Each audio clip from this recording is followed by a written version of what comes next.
Hey guys, it's Maggie, Witchy Moon, and I wanted to do something a little fun today. I decided to do a tag that's going around called What Kind of Witch Are You? And just because I've been wanting to make a video, but I didn't really know what to make a video about, so I thought that this would be fun. I'll leave all the questions to it in the down bar below so that if you want to do it, you can too, and everyone is welcome to do the tag. I'm not going to tag anyone specific, so... the first question is, when did you know you were a witch? And I knew that I was a witch around age 11 or 12. I remember being in middle school, so like 7th or 8th grade, right around that area. And that's when I really claimed the word for my own and started practicing witchcraft was then. How long have you been practicing? Since then, so it's been, I'll be 30 this year, so it's been more than 15 years that I've been a practicing witch. What kind of witch are you?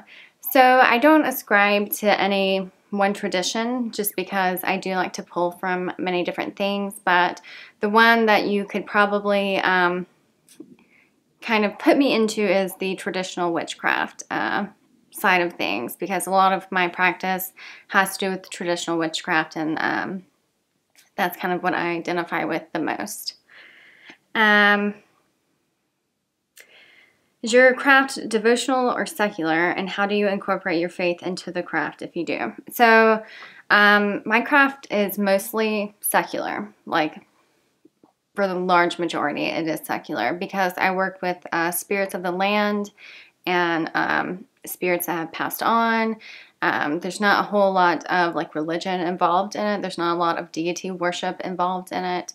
But every now and again I may do something involving a deity. So, and whenever I do, it's usually using like the archetypes behind that deity. Like I'm not polytheistic or anything like that, but I do believe in the archetypes that go along with each deity. So that's how I work with them. But I do believe in, like, I'm a pantheist, so I believe that everything around is, the God force, basically. Are you closeted witch, or are you out in the open? If so, how do your friends and family feel about your path? I am pretty closeted. Like my very closest friends know about me. My mom and my family, my immediate family, know that I'm a witch. I'm out with them very openly, but the rest of my like extended family and my husband's family, like, they do not know. And I don't really like advertise it at work or anything like that, because I do live in a very southern area where there's a lot of religious people.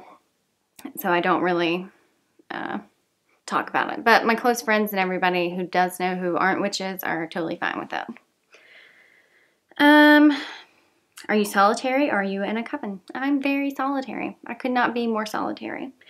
What's something you wish someone told you, or something you wish you knew when you first started out? That's a good question. Something I wish I knew when I first started out would be that I guess you don't have to go along with everything that you see in books. Like, you don't have to fully agree with everything people say. And I wish I had known more about different paths whenever I was first learning, because a lot of the information that was available to me at the time was all based on Wicca. And, I tried to do that for a while, but it didn't really resonate with me. So I wish that I had more information about different types of traditions and paths and that type of thing.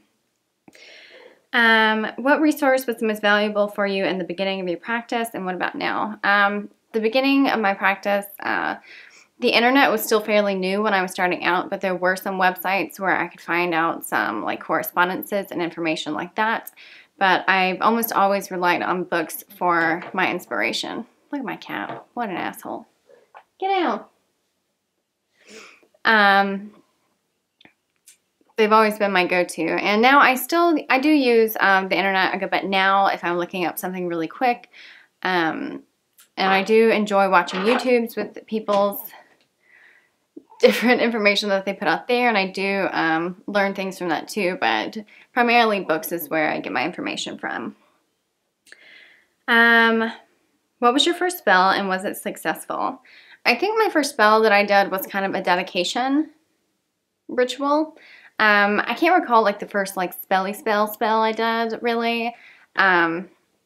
But I do remember doing a dedication really early on when I was first starting out. And I don't guess it was very successful because, like I said, I was learning about Wicca then and I'm not Wiccan now. So maybe it wasn't so successful. But as a dedication, in the sense of me dedicating myself to be a witch, it was very successful. So that part really took. The only one that I can really recall that was after that really stands out in my mind was a past life regression type thing that I did with some friends, and it super worked. What do you do when you feel out of touch with your craft? I just let myself feel out of touch most of the time. You know, I'll look for inspiration and watch videos and stuff like that, or watch TV shows that really inspire me, but mostly I just, like, I know that it's kind of part of it, so I just kind of let it happen, and I know that whenever it comes back, it'll really come back, so I don't worry about it too much. Have you ever doubted your faith or your ability? Yes, absolutely, and I think that a lot of people have. I actually got out of the craft at one point several years ago for a few months. I didn't really renounce it, but I decided to stop doing it, and I packed up all my stuff and put it out in the shed, and it didn't last very long, though. That was probably about the only time I really decided I wasn't going to do anything anymore. But from now, since then, like, I've kind of learned, just like I said, you know, whenever I have down times, that I know that they will pass, even if they seem like they're really long. It seems like throughout the winter, I really don't do a whole lot because a lot of my path has to do with being in nature and being outside, and I don't really like being super cold, so I don't really do a lot of things outside in the wintertime, so it kind of cuts me off in that sense.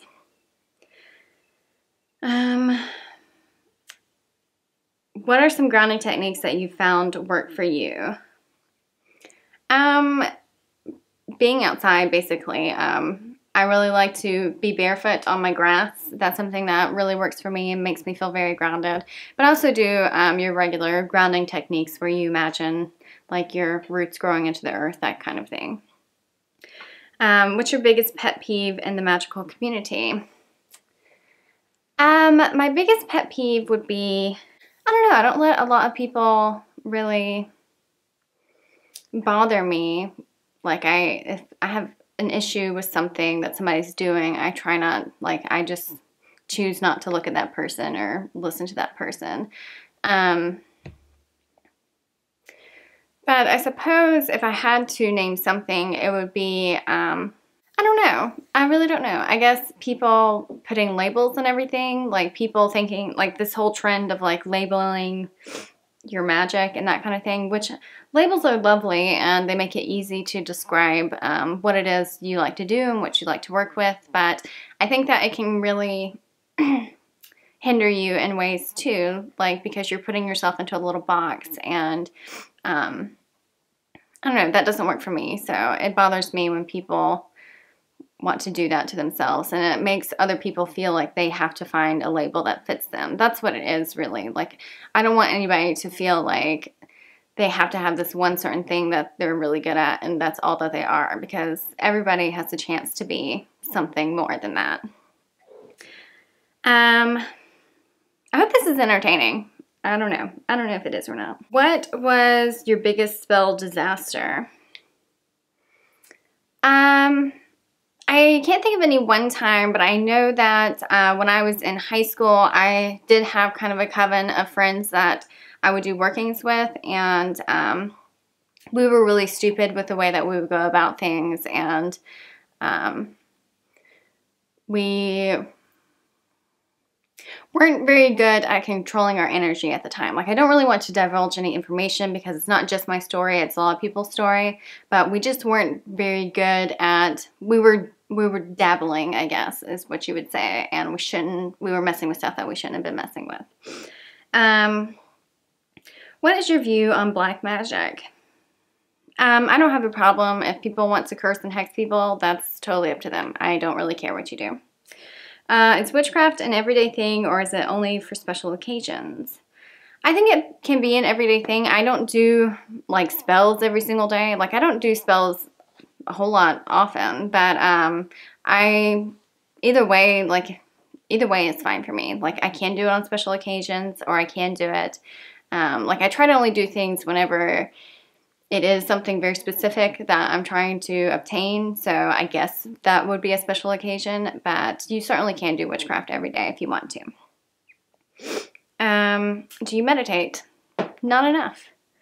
Sometimes whenever I'm doing circles, I definitely do meditate. Like that is part of my ritual whenever I'm doing magic. Like meditation usually is a heavy part of it, but I don't do it every day. I probably should.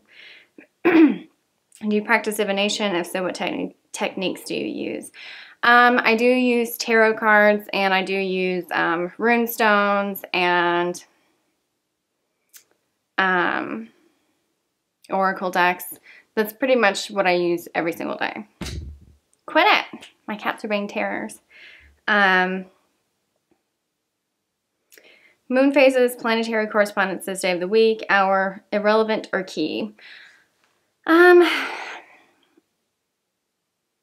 wouldn't say they're irrelevant. I think that you don't have to do things at a very specific time if you don't want to, but I think it can add a lot of intention to your practice if you do time something down to like the minute or the hour of the day that you're doing it. Like that can give it an extra boost, I feel like. But it's not totally relevant all the time, because sometimes, you know, whenever you have the inspiration to do something, it's best to just go ahead and do it whenever you have the energy within yourself to make it happen.